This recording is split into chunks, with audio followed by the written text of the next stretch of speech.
Donc sans plus tarder, j'appelle sur scène Sarah Limacher, adjointe à la chef du département planification et territoire de la DRIEAT, Sybille Leduc, qui est responsable service études et projets urbains à la direction de l'aménagement de la ville de Nanterre, et Viviane Dinoir, chargée de mission document cadre à la direction de l'urbanisme réglementaire de l'EPT Pleine Commune, qui vont nous parler, nous évoquer le sujet du PLU ou PLUI, un levier pour promouvoir un urbanisme favorable à la santé.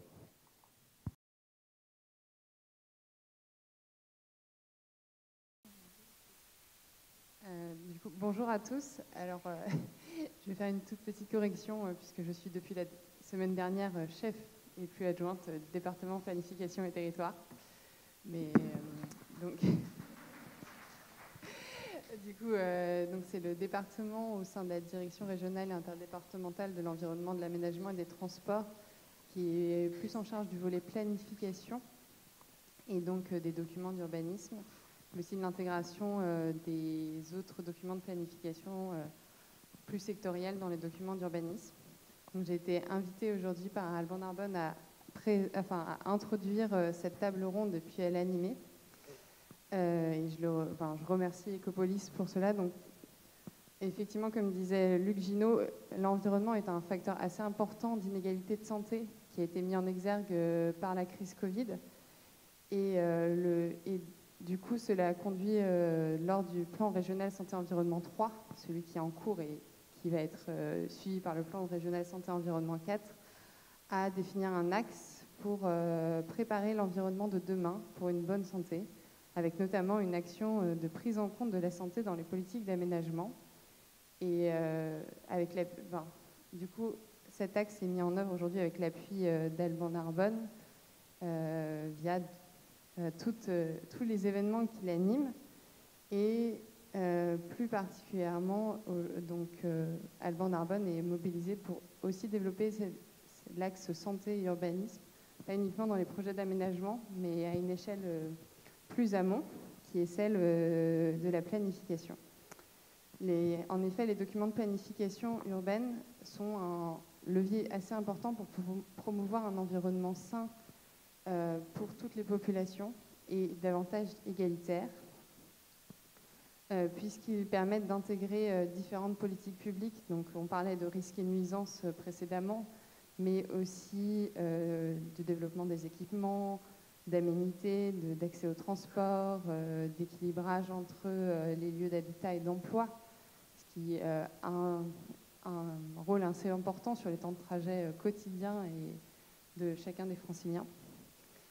Et donc, les documents de planification sont aussi particulièrement intéressants puisqu'ils interviennent en amont des projets et permettent d'avoir une vision plus globale du territoire, parce qu'on peut agir à l'échelle du projet, mais c'est d'autant plus intéressant d'agir en amont lorsqu'on définit la vision du territoire dans le document d'urbanisme, ce qui permet aussi d'assurer la cohérence entre les différents projets.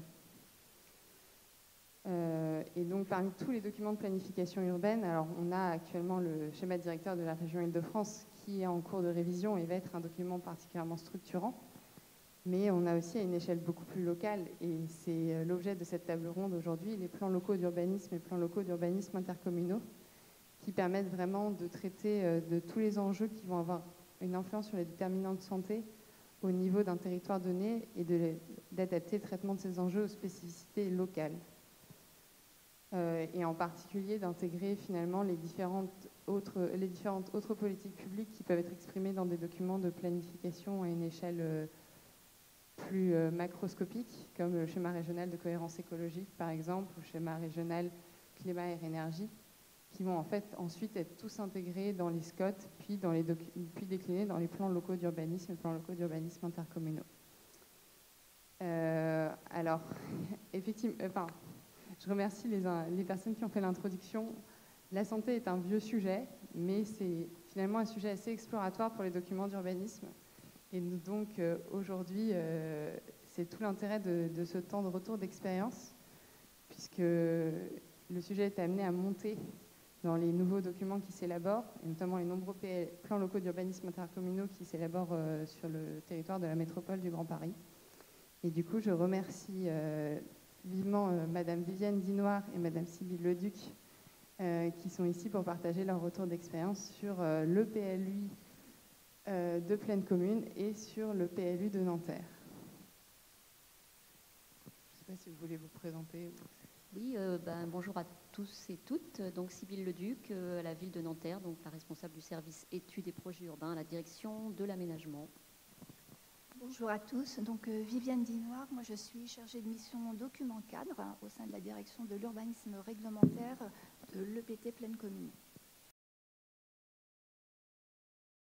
Donc pour commencer, la première question c'est finalement pourquoi avoir traité de ce sujet santé dans vos documents d'urbanisme, puisque vous les avez réalisés avant la crise Covid, donc avant cette mise en exergue du sujet. Qu'est-ce qui vous a poussé à l'époque à vous dire que le plan local d'urbanisme était un outil pour traiter du sujet santé? Alors peut-être juste très très rapidement quelques chiffres sur la ville de Nanterre. Donc la ville de Nanterre, c'est 97 000 habitants, 96 000 salariés, 31 000 étudiants. C'est une ville donc jeune, familiale, populaire. Mais par contre, c'est aussi un territoire qui est contraint, qui cumule des nuisances et des risques qui sont un héritage de son passé industriel, avec de grandes emprises d'activité, et surtout un certain nombre d'infrastructures de transport, donc à la fois deux autoroutes, la 14, la 86, et des infrastructures ferroviaires qui sont autant de coupures urbaines et autant de lieux finalement de ce qu'on appelle les points noirs environnementaux. On a notamment tout le secteur du croisement de la 14 à 86 qui constitue un des points noirs environnementaux sur la région. Donc en 2013, on a en effet engagé la révision, toutes les études pour la révision du PLU. Avec un objectif vraiment d'un projet écologiquement responsable, et sachant que ça serait le dernier PLU d'initiative ville, puisque on savait que peu de temps après, et en effet en 2016, il y a eu la création de l'EPT POLD, donc l'établissement public territorial. Donc POLD, c'est Paris-Ouest La Défense, donc c'est 11 villes, dont Nanterre fait partie, et avec cette particularité que Nanterre est quand même relativement atypique au sein de avec ces 10 autres villes, puisque les 10 autres villes, ce sont Neuilly, Levallois, Courbevoie, la Garenne-Colombe, Puteaux, Rueil, Suresnes, Garges, Vaucresson, Saint-Cloud. Donc voilà, déjà, ne serait-ce qu'en tendance politique, vous voyez déjà que Nanterre est quand même relativement atypique au sein de ce territoire. Donc voilà, donc 2013, décision d'engager la révision du PLU, avec une question qui était pour nous un enjeu majeur, c'était celle de la constructibilité. Parce qu'en fait, je ne sais pas si... Non, après il semble qu'il y ait des images, mais bon. Donc Nanterre, elle est face à des injonctions un peu contradictoires, c'est-à-dire qu'il y a à la fois des injonctions de construire qui sont renvoyées par l'État et la région. Un peu pour vous donner un ordre de grandeur, la région, donc l'objectif c'est construction de 70 000 logements par an, et à l'échelle métropolitaine c'est 38 000 logements par an. Mais donc avec, comme je l'évoquais il y a quelques instants, cette difficulté, ou plutôt cette problématique qu'on est un territoire contraint, avec certains secteurs qui cumulent des multi-expositions aux risques et aux nuisances. Donc la question c'est construire, oui, mais jusqu'où, et donc avec un équilibre entre à la fois l'objectif de répondre aux objectifs de construction, et notamment parce que Nanterre a vraiment une politique active sur le logement social. Je ne l'ai pas précisé, mais donc c'est une ville où il y a 53% de logements sociaux. Donc ça, c'est depuis longtemps une volonté très forte des élus de poursuivre le développement du logement social sur la ville. Il y a à peu près 3000 demandeurs de logements sociaux par an, donc qui restent en attente de logement social, malgré la construction annuelle de logements sociaux sur la ville. Donc, répondre à ces objectifs de construction, répondre, et donc on y répond puisque Nanterre est le siège quand même d'un certain nombre d'opérations, et notamment des opérations d'aménagement qui sont autant de leviers sur les opérations en renouvellement urbain, mais en respectant et en essayant de tenir un cadre de vie agréable, on va dire, voilà, qui satisfassent vraiment le plus grand nombre. Donc voilà, donc on a cette double injonction, et c'est dans ce contexte que la direction de la santé à la ville de Nanterre nous a interpellés, la direction de l'aménagement, pour qu'on puisse intégrer finalement les enjeux de santé dans le cadre de la révision du PLU.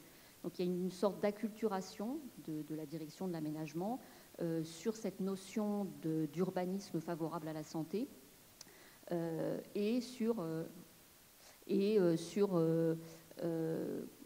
toutes les ambitions liées aux enjeux de santé, et qui rejoignaient en fait les préoccupations que nous avions, nous, dans nos réflexions, nos études antérieures, qui étaient d'essayer de développer les mobilités douces, de pouvoir davantage développer le côté circulaire du territoire, enfin, de comment on arrive à mieux fonctionner en circulaire.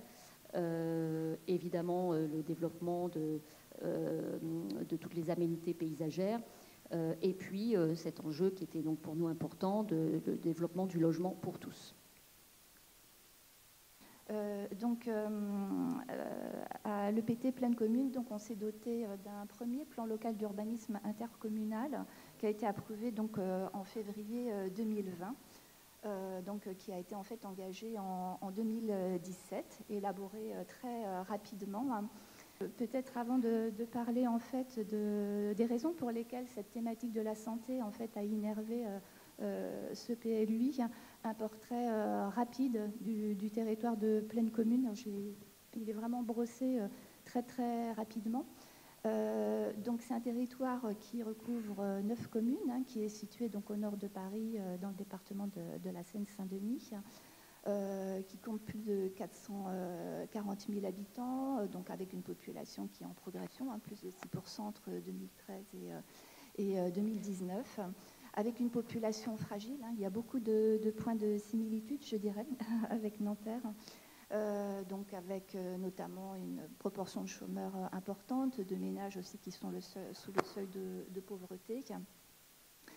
C'est un territoire qui est beaucoup urbanisé, avec encore des potentialités en termes de friches industrielles, mais tout de même, qui est donc soumis à de très très fortes pressions, un peu comme à Nanterre, là encore.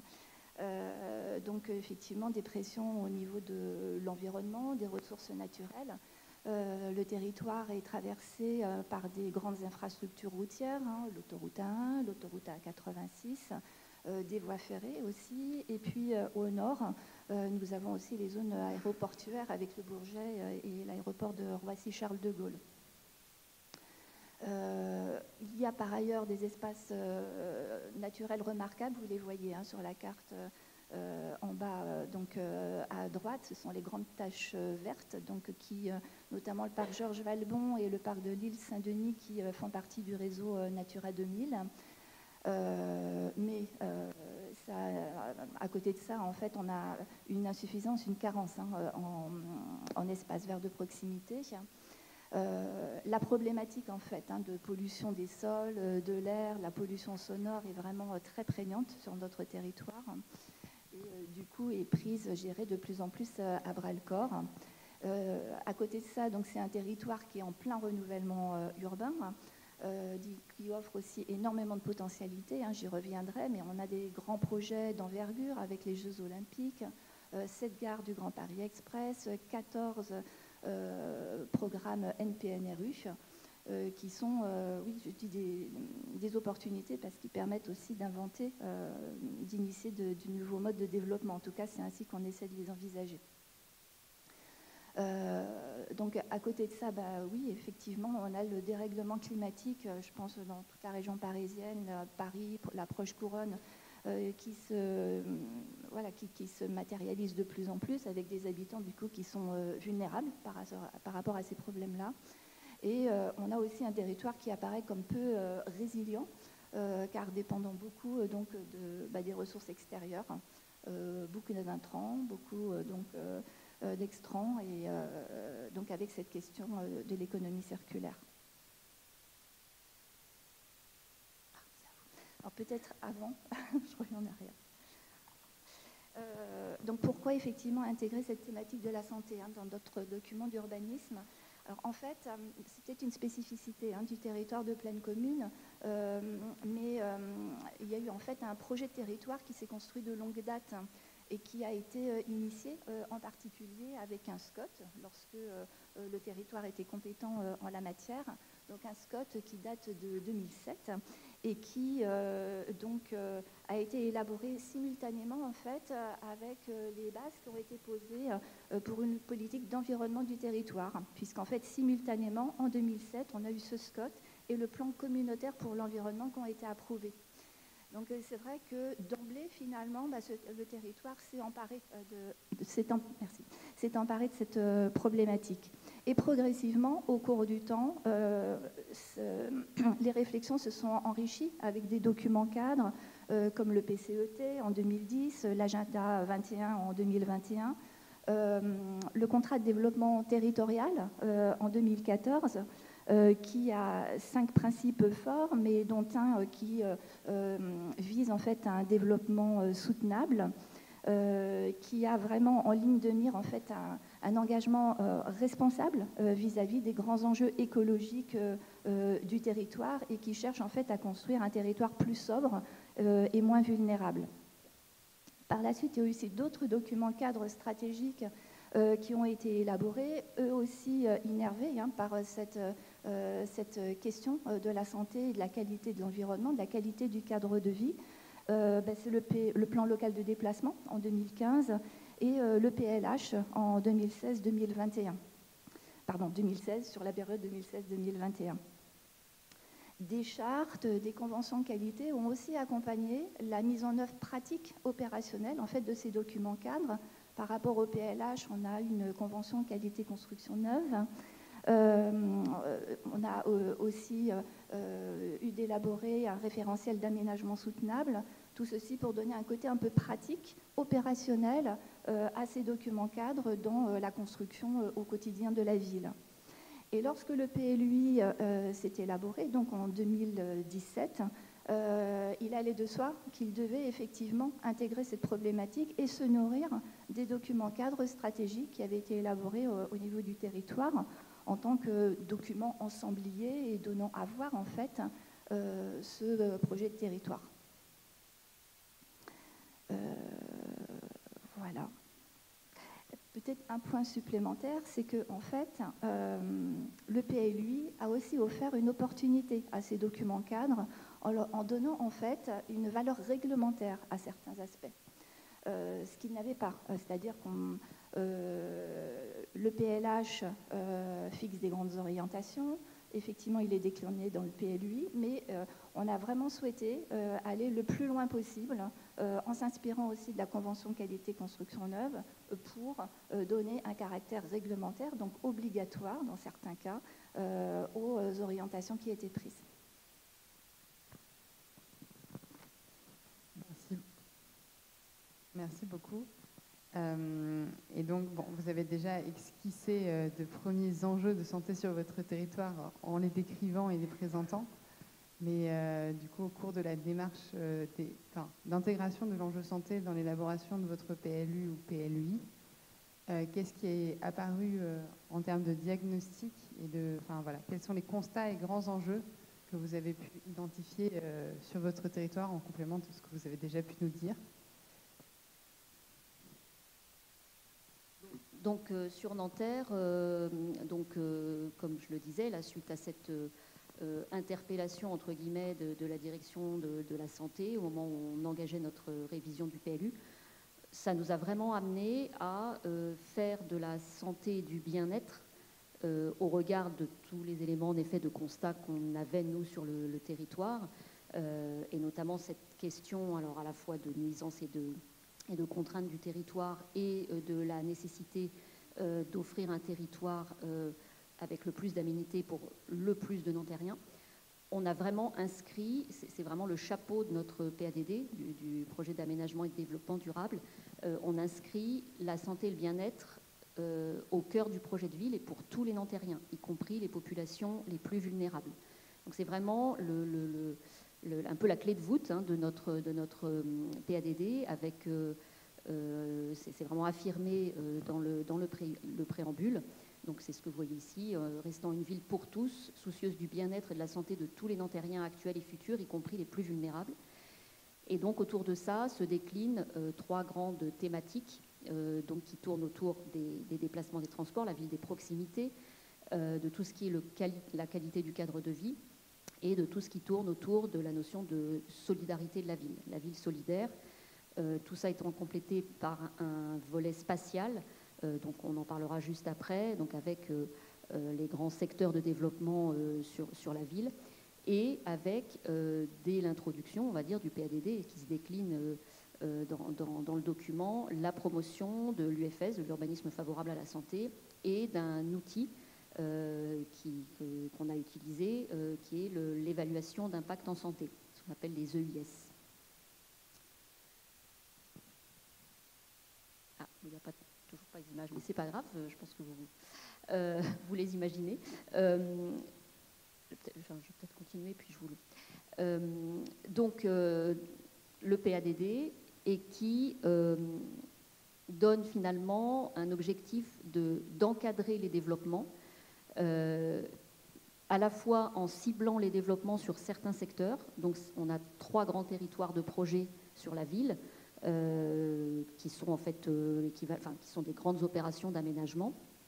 Mais ces secteurs de développement sont conditionnés au respect d'un outil qu'on a réellement pleinement utilisé au moment de cette révision du PLU, qui sont les OAP, les orientations d'aménagement et de programmation. Donc on a 4 OAP sectorielles sur la ville, on vous donnera un petit exemple juste après. Et évidemment aussi, bien sûr, des déclinaisons de cet objectif dans le règlement.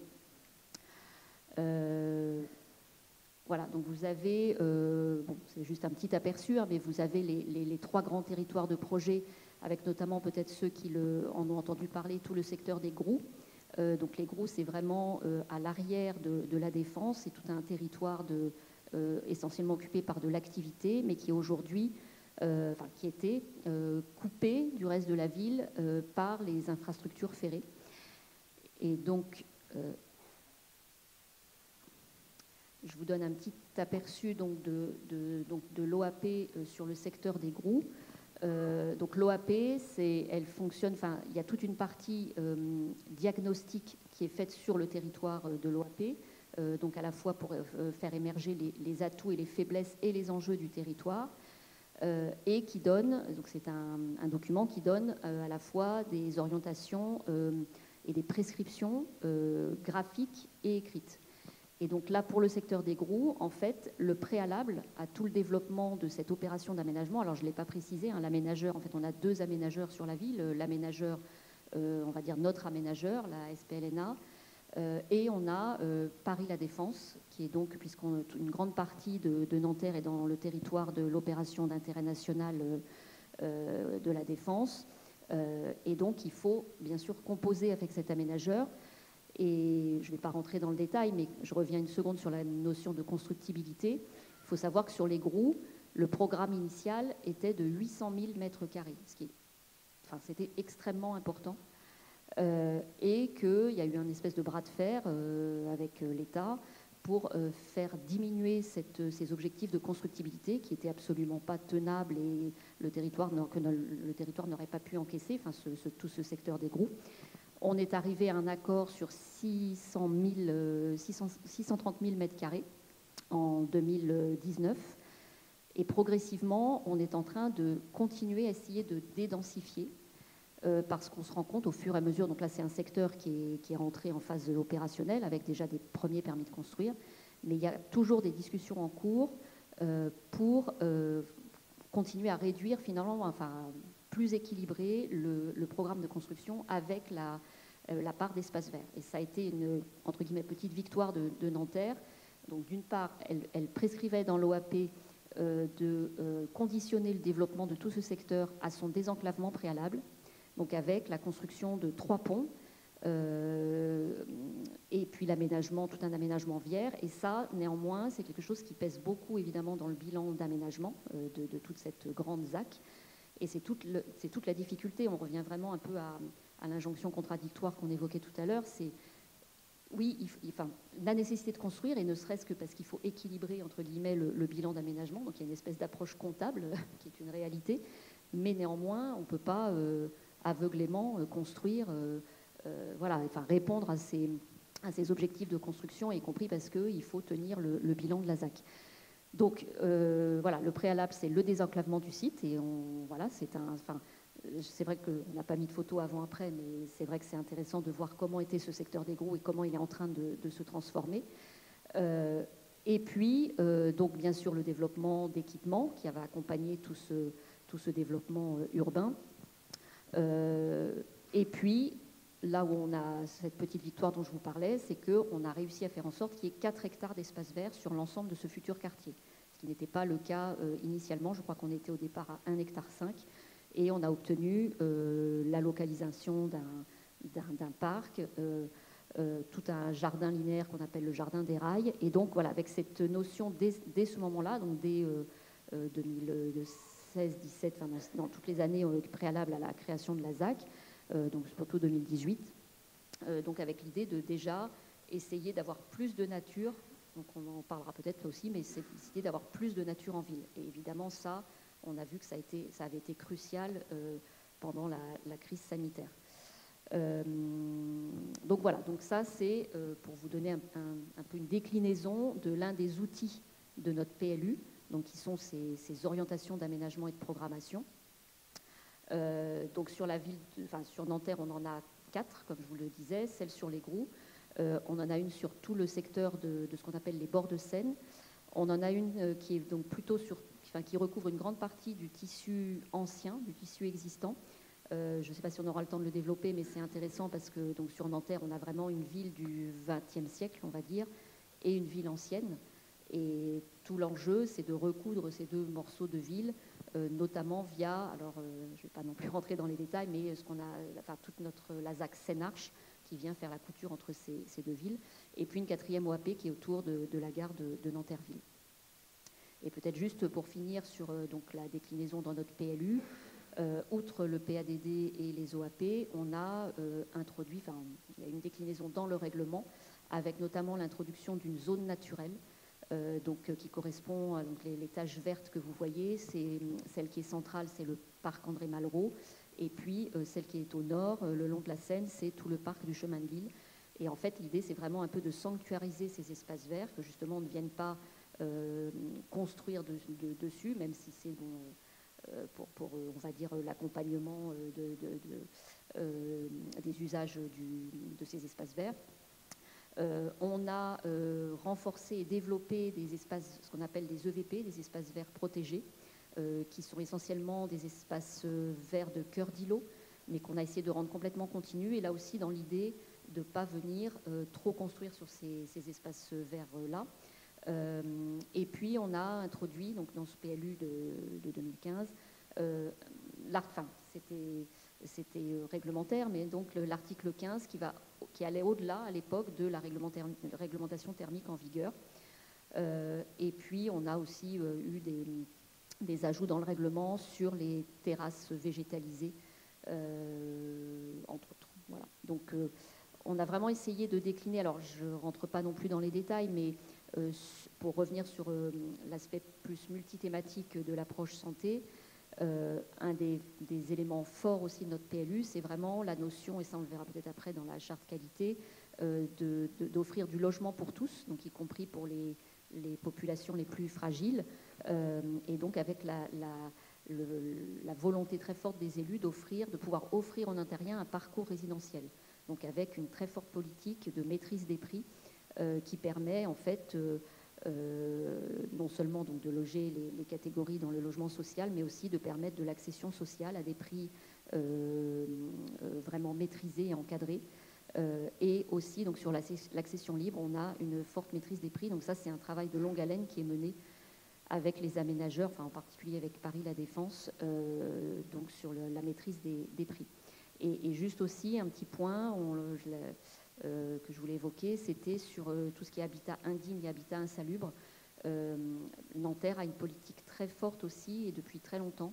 Depuis 2001, il existe un dispositif qui s'appelle Nanterre Habitat Plus, et qui vraiment agit sur l'habitat privé. C'est un accompagnement des propriétaires ou des bailleurs pour venir requalifier ce patrimoine bâti et lutter contre ce qu'on appelle les marchands de sommeil. Et c'est vraiment une politique qui a porté ses fruits.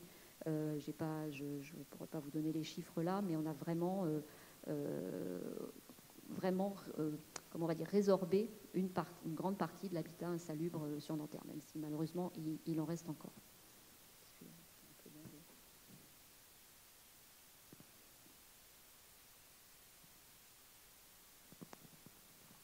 Moi, je vais peut-être revenir un peu en arrière par rapport au déroulé. Je suis désolée parce qu'effectivement, l'idée, c'était aussi de revenir en fait sur les enjeux environnementaux plus précisément par rapport à la présentation générale que j'avais faite tout à l'heure, le portrait de territoire. Donc, dans les principaux constats et enjeux, donc, il y a effectivement ce territoire qui est très marqué par son histoire industrielle, ça je ne reviendrai pas dessus. Les infrastructures de transport qui sont à la fois une chance mais aussi qui sont source de nuisances sonores, de pollution de l'air. On a donc une carence en espace vert de proximité. En fait, c'est ce que vous avez sur la première carte à droite. Donc tout ce qui est en rose en fait représente tous les secteurs en fait où ces espaces verts de proximité sont insuffisants, inférieurs à 8 mètres carrés par habitant. Il faut aussi souligner le fait que, en fait, malgré des actions très volontaristes, donc l'offre de logement reste insuffisante. On a une problématique, nous aussi, persistante de logements potentiellement indignes, toujours 17% du parc privé. Et lorsque le diagnostic a été fait pour le PLUI, il y a eu de nouveaux enjeux qui sont apparus, comme les copropriétés dégradées et la division pavillonnaire. Le phénomène d'îlots de chaleur urbain a aussi été beaucoup mis en exergue.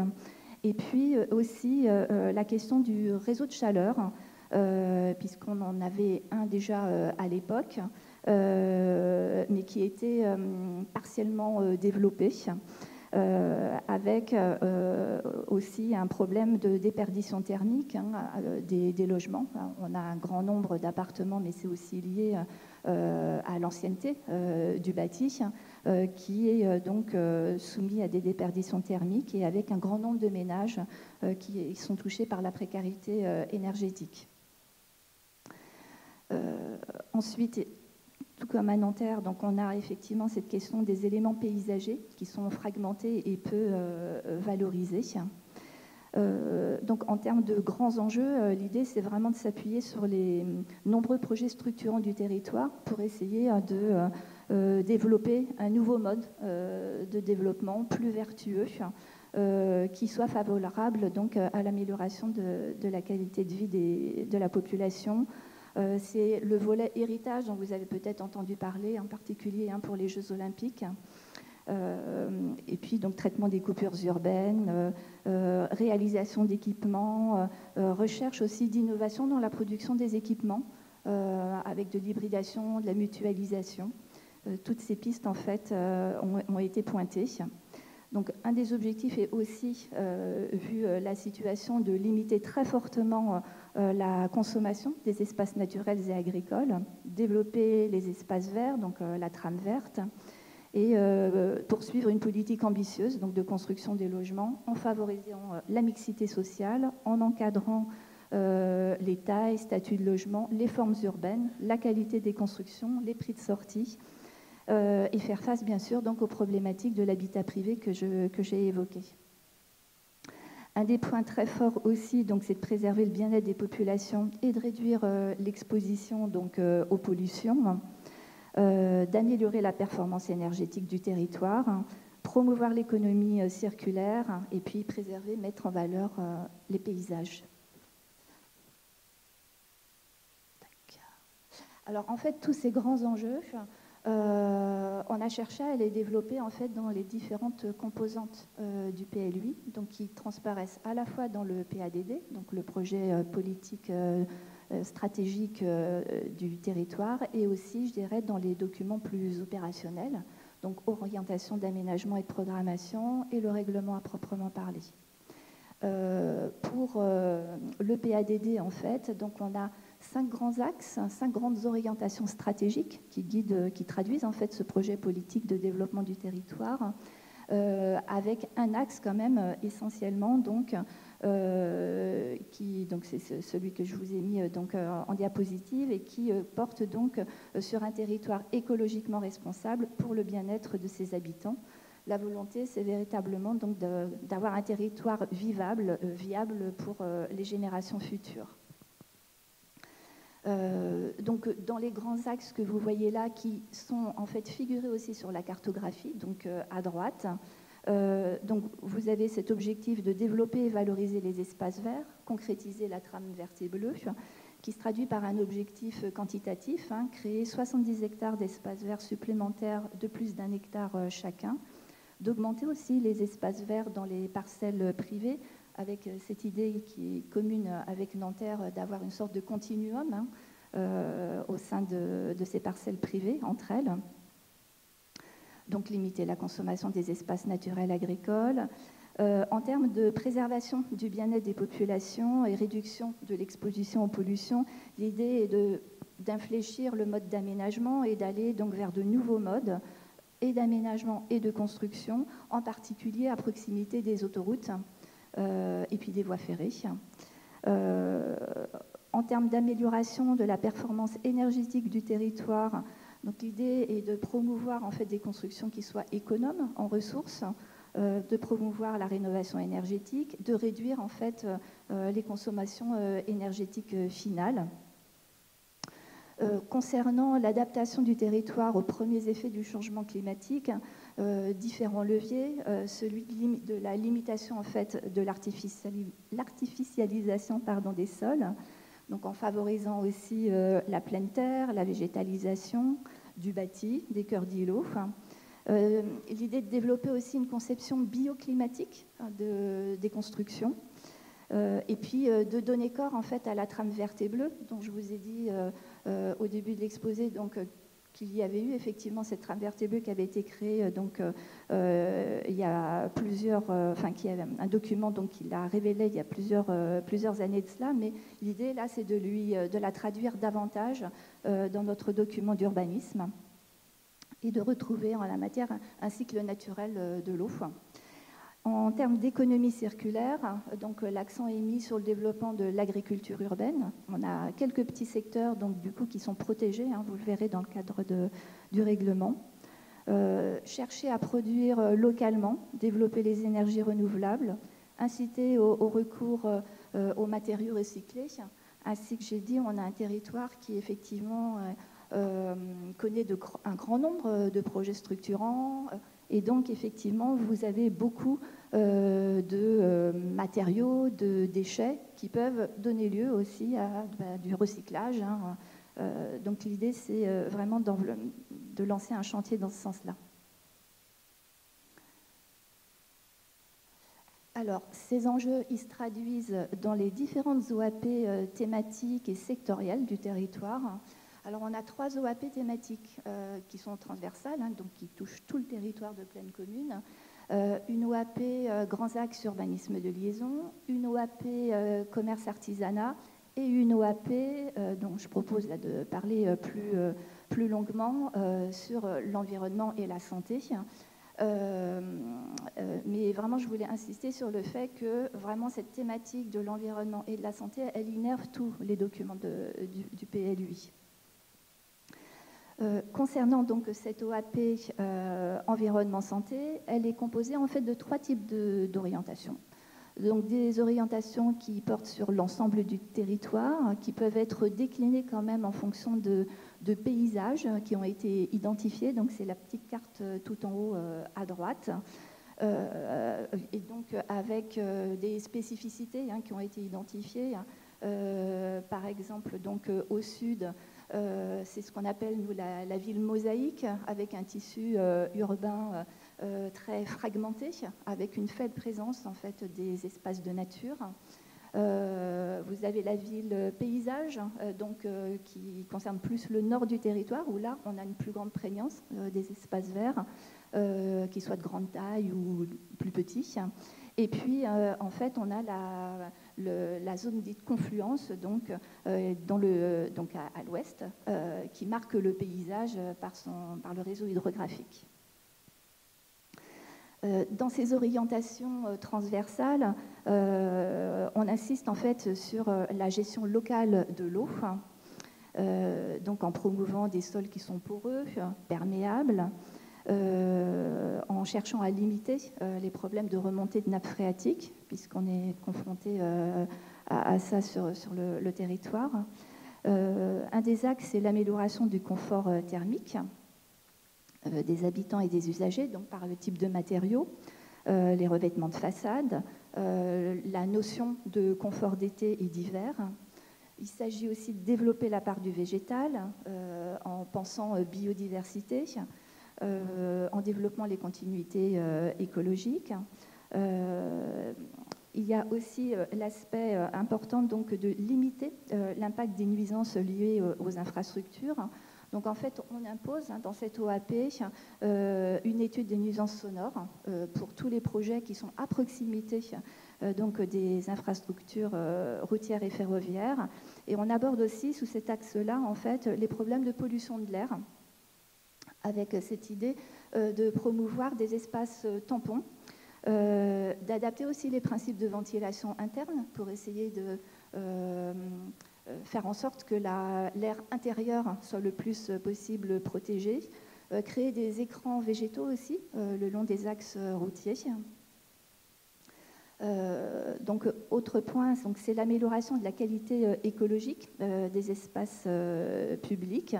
Et là, on renvoie un peu au référentiel d'aménagement sous table, au guide d'aménagement des espaces publics, pour que sur le côté plus opérationnel, sachant qu'on parle d'espace public. Alors, autre orientation, ce sont celles qui sont liées au tissu urbain. Donc, c'est la carte qui est au milieu, là, donc, qui figure en fait les différents types de tissus identifiés sur le territoire, tissus pavillonnaires, grands ensembles, etc. L'idée, là, c'est vraiment de préserver les qualités donc, de ces différents espaces et en particulier de végétaliser les cœurs d'îlots, développer les continuités entre cœurs d'îlots, ce dont on parlait tout à l'heure. Et vous avez donc un troisième axe avec donc, des orientations selon les sites stratégiques. Donc ça correspond en fait à la dernière carte tout en bas à droite qui, vous voyez, en fait reprend un peu la trame verte et bleue ou ce qui figurait tout à l'heure pour l'axe 2 du PADD. L'idée, là, véritablement, c'est de donner corps, en fait, aux continuités écologiques en fonction de la localisation d'un projet.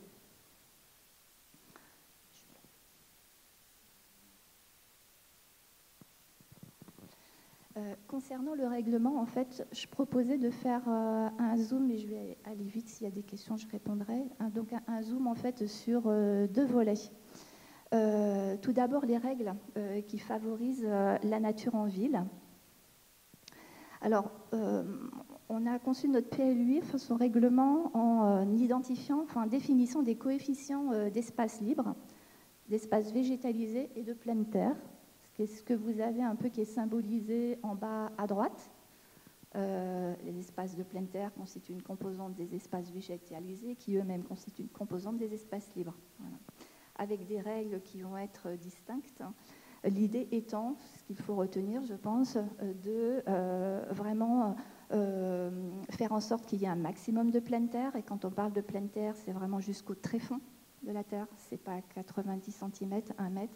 C'est vraiment de la vraie pleine terre.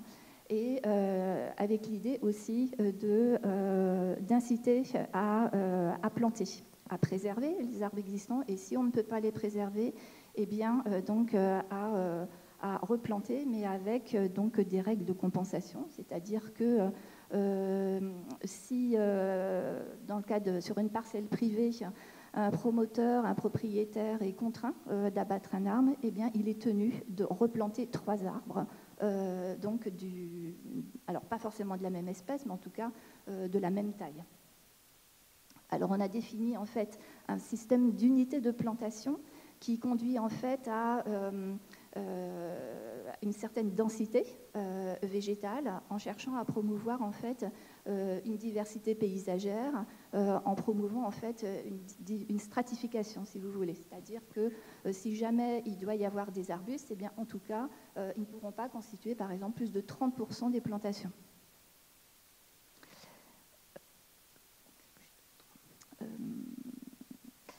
En termes de toiture terrasse, on a aussi l'obligation de végétaliser au moins 50% des toitures terrasses.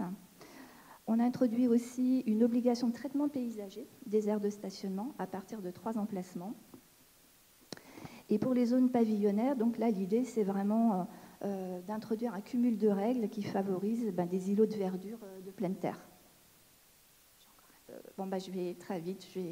Voilà. Là, donc, l'idée, c'était de faire un zoom sur les règles qui incitent au développement des performances énergétiques du territoire. Alors, qu'est-ce qui est important? Le bioclimatisme, je ne vais pas revenir dessus, on l'a déjà abordé, mais peut-être par ce biais, quand même, vous dire que vous voyez qu'on a, à travers donc, ce règlement, des règles qui sont très précises et qui, finalement, vont être confortées au niveau des OAP, qu'il s'agisse des OAP sectorielles, éventuellement, et ou des OAP thématiques. Elles sont complémentaires et les OAP viennent préciser. Un mot peut-être sur le bonus de constructibilité environnementale qu'on a mis en place et qui autorise en fait un dépassement des règles de hauteur pour les constructions qui font preuve d'exemplarité énergétique, environnementale ou qui sont à énergie positive. Voilà. Puis on a des règles qui sont favorables à l'isolation extérieure des constructions. Un point important quand même sur le réseau de chaleur, avec l'obligation de se raccorder donc, au réseau de chaleur dans certains secteurs, sauf impossibilité technique, et puis dans d'autres, l'obligation d'étudier le raccord à ce réseau de chaleur. Merci beaucoup. Spécifiquement sur la question des performances énergétiques du territoire, je vous invite à noter la date du 22 novembre où nous organisons un club PLUI qui sera consacré à la transition énergétique et où Madame Vignoire viendra intervenir et réellement détailler cet aspect. Alors on a pas mal déjà usé du temps de la table ronde et là je propose peut-être de passer à une partie plus prospective. À la fois, d'une part, comment est-ce que ça se traduit opérationnellement, quel outil vous avez pu mettre en place pour traduire ce qui finalement relève de la planification dans les opérations, et d'autre part, quelles limites avez-vous identifiées à ce qu'on peut écrire dans le document d'urbanisme pour ensuite la traduction opérationnelle? Pardon, je vais peut-être passer justement à une diapositive parce que je réagis par rapport à ce que vous disiez et par rapport à... On n'a pas osé, nous, en 2015, créer une OAP thématique. On s'est limité, entre guillemets, à des OAP sectorielles. Et donc, on était presque mûr, en fait, pour créer une OAP santé-environnement. Et en fait, je réagis par rapport à tout ce que vous avez décliné dans les axes de cette OAP, puisque c'est vraiment des réflexions qu'on a poursuivies, nous. Et juste, donc je fais un petit focus. Là, on a engagé en 2021, enfin on a réalisé en 2021 toute une étude sur les îlots de chaleur urbains. On a, sur tout le secteur que j'évoquais en début de présentation, le secteur de l'échangeur A14 à 86, où il y a évidemment des nuisances à la fois sonores, pollution de l'air, mais qui est quand même un secteur de développement de toute la fin de la ZAC-Sénarche. On a imposé à l'aménageur de réaliser des études air-bruit. Et alors certes, il y a eu des parties d'enfouissement, de bretelles, d'autoroutes qu'on a obtenues de haute lutte, entre guillemets, de la part de l'État, en tout cas depuis de longues années. Mais néanmoins, on va là encore conditionner les développements aux résultats de ces études air-bruit. Et puis, il y a toute cette question, je crois que vous l'évoquiez aussi, sur, entre guillemets, l'accessibilité aux espaces verts. Et voilà, on va réactualiser une étude sur la trame verte, trame bleue, trame brune. On travaille sur les cours d'école pour désimperméabiliser les cours d'école et donc venir revégétaliser des cours d'école. Et là, dans le cadre de l'actuel mandat, depuis 2020, il y a un plan 5000 arbres, donc avec l'objectif de plantation de 5000 arbres dans le cadre du mandat. Et puis, je crois que vous l'avez aussi évoqué, on a des règles de compensation, c'est-à-dire que nous, on a un système qui s'appelle le BEVA, et donc c'est pour toutes les plantations sur espace public, quand il y a des abattages d'arbres, il y a nécessité de replanter, et donc là aussi on est un petit peu face à un paradoxe, puisqu'on a des gros projets de transport en commun, puisqu'on a le réseau de la Société du Grand Paris avec 2 futures gares sur Nanterre et le prolongement du tramway T1, donc qui sont des bonnes choses puisque ça vise à réduire la place de la voiture. Néanmoins, ces projets nécessitent d'abattre beaucoup d'arbres. Donc ça, c'est un peu le paradoxe, parce que malheureusement, pour passer, notamment le T1, voilà, je peux vous donner un exemple. Sur une des grandes avenues de Nanterre, il y a une centaine d'arbres qui sont abattus. Et puis pareil pour le réseau de transport du Grand Paris. Donc c'est vrai que là, ces règles de compensation vont nous permettre quand même d'essayer entre guillemets de limiter les dégâts sur la végétation, et on réfléchit à ce même type de compensation sur les espaces privés. Voilà, je crois que c'était juste que voilà, je voulais réagir par rapport à ça, et je reviens à votre question là sur la question des freins. Je l'ai évoqué, on s'est un petit peu entre guillemets censuré en 2015 puisqu'on n'a pas été jusqu'à faire des OAP thématiques, on s'est limité aux OAP sectorielles. Je reviens en arrière puisque donc je vous parlais dans le PADD de la promotion des EIS, des évaluations d'impact en santé, et on en a donc les EIS, c'est vraiment un outil pour donc c'est des études qui permettent d'identifier les impacts négatifs d'un projet sur l'environnement et de voir les apports positifs du projet. Et donc, ça arrive à la formulation d'un certain nombre de recommandations dans le cadre de la mise en œuvre d'un projet qui sont donc travaillées avec l'ensemble des parties prenantes, les différents maîtres d'ouvrage, ou les aménageurs, la ville, enfin, les collectivités. Donc, on en a eu 3 sur Nanterre. On a une qui a été réalisée sur ce qu'on appelle le cœur de quartier en 2015, une sur les papeteries de la Seine et une sur les Gros. Et ce qui est intéressant, c'est qu'elles ont été faites à différents stades d'avancement du projet, et c'est là qu'on voit, pour revenir aux questions des freins, c'est que si on ne les fait pas suffisamment en amont, ces études, finalement, si elles arrivent un peu après la bataille, voilà, c'est compliqué de faire appliquer les recommandations. Je ne sais pas si on a... Voilà, là, vous voyez pas grand-chose, mais c'est un extrait sur l'EIS des papeteries de la Seine. Donc les papeteries de la Seine, c'est un gros projet de réinvestissement d'une ancienne friche industrielle, les papeteries de la Seine, qui ont fonctionné jusqu'au début des années 2000. Et donc c'est tout un éco-campus qui va se développer. Enfin, si vous avez l'occasion de passer à Nanterre, c'est quasiment achevé. Donc tout un éco-campus en bois. Et donc il y a eu cette EIS réalisé en 2017, mais alors que le projet était finalement déjà, on va dire, suffisamment avancé. Donc il y a eu 39, alors c'est l'APUR qui nous a accompagnés pour faire cette EIS. Il y a eu 39 recommandations et qui ont été hiérarchisées en fonction de leur degré de faisabilité. Et en fait, on se rend compte que, alors déjà, il faut pouvoir réaliser les EIS suffisamment en amont, et il faut un portage politique fort, et il faut vraiment l'adhésion de toutes les parties prenantes. Donc finalement, le résultat aujourd'hui, il reste malheureusement pas énormément de choses des 39 recommandations. Donc voilà, donc ça c'est quand même un frein. Il faut vraiment une volonté très forte sur ce type d'outils qui ne sont pas réglementaires, enfin, qui sont vraiment en accompagnement du PLU. Et puis, je sais pas si... voilà, c'est un autre outil qui est en accompagnement du PLU, mais qui, pareil, n'est pas opposable. Donc, c'est la charte de qualité des constructions neuves. Donc, c'est un outil dont s'est dotée la ville depuis 2016 et qui est vraiment un outil de négociation et de partenariat avec les aménageurs, les promoteurs, les bailleurs, et qui doivent, tout signataire de cette charte doit respecter un certain nombre d'engagements. Donc, que ce soit sur la question de l'accessibilité des logements, donc c'est la question des prix de sortie, avec des règles assez strictes quand même à respecter en termes de niveau de prix de sortie, sur les qualités d'usage, avec la question de la surface et la dimension des pièces. Donc ça, peut-être qu'on conclura un peu sur ce sujet-là, mais voilà, avec des réflexions que nous, on voudrait développer en lien avec tout le document récent qui est sorti, le Vademecum des architectes, et puis sur les notions de matériaux durables et bien sûr de confort et de santé. Donc on a tout un volet dans cette charte qualité. Et un sujet très important, c'est la lutte contre les malfaçons, parce qu'il y a vraiment ce sujet-là aussi qui on va dire, de plus en plus prégnant. C'est-à-dire qu'on a des opérations neuves qui sont malheureusement des fois très vite identifier des malfaçons. Donc voilà, donc ça c'est un document, mais qui est complémentaire au PLU et qui là va être actualisé. Et sachant que depuis 2019, on a une certification NF Habitat HQE Nanterre menée avec Cercal.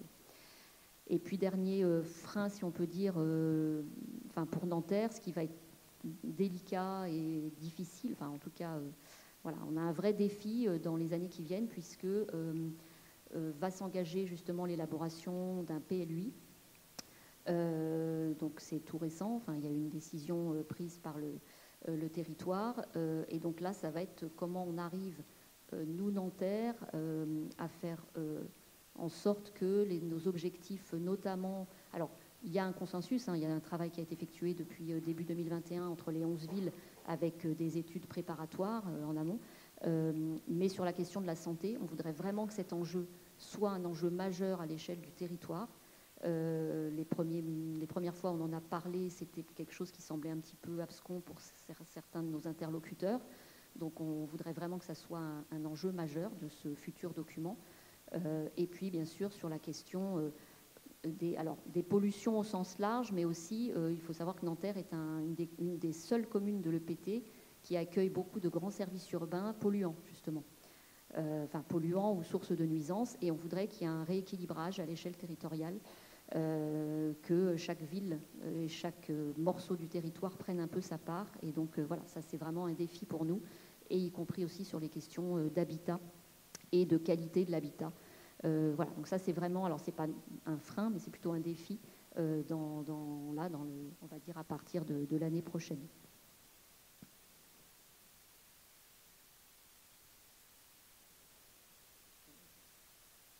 Je vais peut-être vous passer la parole. Merci. Alors moi, en termes de freins, j'avais abordé la question en fait à deux niveaux. Au niveau de l'élaboration du PLUI et puis dans le cadre de sa mise en œuvre. Alors, après, c'est un peu spécifique à notre territoire. En termes d'élaboration, on s'était jeté un petit défi, c'est-à-dire élaborer ce PLUI dans un délai très court, donc en 3 ans, avec un délai consacré à l'écriture réglementaire qui était à peu près de 4 mois, 5 mois. Donc, voilà, ça a été forcément limitant. Dès lors, on a été amené sur certains volets à faire, mais qui sont quand même assez réduits, à effectuer un recollement de l'existant antérieur dans les PLU. Et ça a été par exemple le cas pour tout ce qui concerne les alignements d'arbres à préserver, mettre en valeur, qui figurent dans nos plans de zonage détaillés et donc avec des règles de compensation qui sont donc liées. Ensuite, une des difficultés, mais je pense qui touche tous les PLUI, c'est que notamment par rapport à cette thématique de l'environnement et de la santé, on ne peut pas tout réglementer dans le PLUI. Je pense aux matériaux, je pense aussi aux études préalables qu'on aimerait bien imposer. Tout à l'heure, j'ai parlé des études liées aux nuisances sonores, mais là, il n'y a pas de problème. On a une réglementation qui l'impose quand on est à proximité des infrastructures qui sont sources de ces nuisances. En termes de pollution de l'air, la problématique est différente. Donc aujourd'hui, c'est un grand sujet pour nous, pour savoir de quelle manière on peut l'appréhender, en regardant un peu aussi ce qui se passe dans d'autres PLUI. Moi, j'ai cru voir que dans certains cas, il y a des zones de vigilance qui sont identifiées. Est-ce qu'on pourra aller jusque-là ou pas, sachant que, comme pour Nanterre, en région parisienne, en proche couronne, on est quand même confronté à des enjeux qui sont antagonistes. On nous demande de construire, la population a besoin d'équipements, besoin d'espaces verts. Donc ça, quand même, c'est vraiment aussi une spécificité de nos territoires, avec une grande difficulté pour traduire les choses dans des documents d'urbanisme. Ensuite, en termes de mise en œuvre, alors c'est un PLUI qui est encore récent, et certains acteurs ont encore du mal à bien l'appréhender. Notre OAP thématique environnement-santé, elle est assez ambitieuse, mais malheureusement, elle est aussi timidement mise en œuvre. Donc, il faut qu'on travaille, c'est des pistes de réflexion là aussi, de façon à la rendre plus attractive, plus lisible, peut-être moins littéraire. Je vous ai parlé tout à l'heure du bonus de constructibilité environnementale, mais là on a été un peu rattrapé par la RE 2020. Aujourd'hui, il y a beaucoup de programmes qui du coup répondent déjà à ce bonus, donc ça n'en est plus un. Donc là aussi, autre question. Voilà. Et puis peut-être une des principales difficultés, je pense qu'on l'a tous à l'esprit, mais cette question de l'environnement, qualité de l'environnement, santé, bien sûr, l'idée c'est de l'appréhender au niveau des PLU, PLUI, mais aussi au niveau des documents supraterritoriaux, parce que c'est effectivement en allant tous dans le même sens qu'on pourra avancer, quoi. Alors, sinon, je vais en venir à la diapo qui vous est présentée. L'objectif est donc, mais vous le sentez peut-être dans ce que je disais, d'aller vers un PLUI qui soit plus exigeant. On a une volonté politique forte en la matière à Plaine Commune. Donc en septembre 2020, il y a une déclaration d'urgence climatique qui a été prise et qui a déjà donné lieu donc, à des modifications du PLUI. Donc en particulier sur la règle de compensation des arbres abattus sur les parcelles privées. Initialement, c'était du 1 pour 1, on est passé à du 3 pour 1. On a donc cette obligation de raccordement au réseau de chaleur urbain dont j'ai parlé tout à l'heure, et puis augmentation donc, des normes de stationnement. On a de nombreuses études aussi et des évolutions de documents cadres qui vont, on le pense, permettre d'améliorer aussi l'ambition de ce PLUI. Alors, on a eu une étude qui a été menée donc, sur les pollutions, pollution de l'air, avec l'objectif vraiment de généraliser la démarche, d'intégrer, si possible, des recommandations. Ça, on va voir jusqu'où on peut aller, en fait, dans le PLUI, soit dans le règlement, soit dans l'OAP, et sans doute dans les référentiels. Voilà, donc sinon, oui, je vous ai mentionné un peu toutes les études en cours sur le plan local de mobilité, un plan canopé, un plan de végétalisation, de rafraîchissement, ils vont nous aider aussi par rapport aux règles de compensation, parce que c'est vrai qu'à Nanterre, donc, il y a eu cet exemple qui a été pris d'un grand nombre d'arbres abattus. La question qu'on se pose aussi, c'est que c'est bien de monter le curseur par rapport à la compensation, mais on replante tout. C'est compliqué. On replante où et comment. Voilà, aujourd'hui, on vise en fait un développement d'un arbre à terme qui soit équivalent à celui qui est abattu. Mais il y a beaucoup d'arbres jeunes qui meurent, voilà, d'autant plus qu'on est aussi dans une période de réchauffement climatique. Donc voilà, enfin, c'est assez compliqué. On a ces questions en tête. Donc une chose que je n'avais pas mentionnée dans la diapositive et qui est importante, c'est qu'on a une étude stratégique urbaine qui est en cours et qui porte notamment sur ce thème du bien-être, de la santé et du cadre de vie, et qui devrait donner lieu à des schémas d'orientation urbaine dont on va aussi s'emparer. Voilà.